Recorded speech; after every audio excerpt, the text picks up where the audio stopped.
What is nanotechnology, and why should you care? Before we get too technical, try this. Pick up something that's close to you.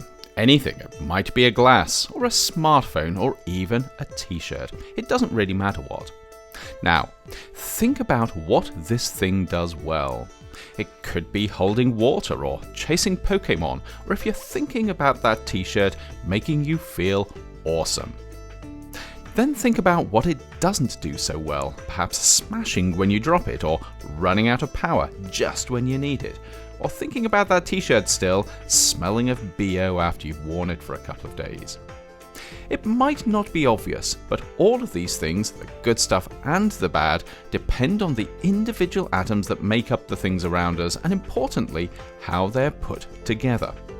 It's a bit like a car working because of how all the individual bits are arranged. It's not just a case of having 4 wheels, an engine and a steering wheel. They all have to be in the right place if you want a car that gets you to where you're going without falling apart.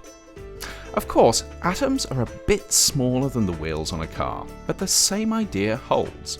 How the different atoms in something are arranged can affect things like how strong or how weak it is, or if it conducts electricity, or if you can see through it, or even what it feels like. In fact, pretty much anything that the stuff around you does, it does because of how all the different atoms it's made of are put together.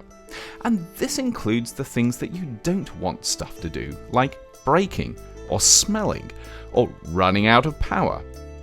If we were really smart, of course, we'd make the stuff around us work better simply by doing a better job of arranging the different atoms it's made of. And if we were smarter still, we could make totally new stuff by putting atoms together in ways that we'd never done before. We could even start to create stuff that behaves in quite unusual ways, because when you start playing around with atoms, you can tap into some really weird quantum physics. The trouble is, atoms are really small, more than 1,000,000 times smaller than the tip of your pinky finger, and that means they're not that easy to work with. But over the past few years, scientists and engineers have become increasingly good at designing and engineering materials down at the level of atoms or small groups of atoms. And because this new technology involves doing stuff at such a minute scale, it's called nanotechnology.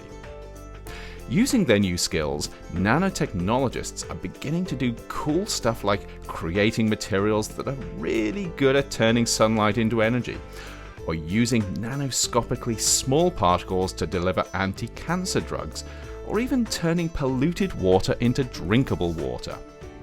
They're even finding new ways to make glass that doesn't break when you drop it, batteries that last longer, and even t-shirts that smell fresh after you've worn them for a few days. This is really powerful tech. It's helping us to do stuff we couldn't even dream of just a few years ago.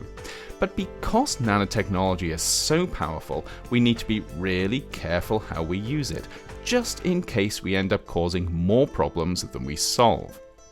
The last thing we want is to make better solar cells that also destroy the environment, or design more efficient water filters that just happen to cause more pollution.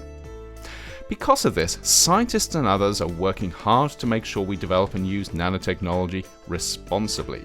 But this isn't just down to nanotechnologists. It's something everyone can be part of, because at the end of the day, it's up to us to decide just how much we want nanotechnology-enabled products and what we're willing to put up with to get them.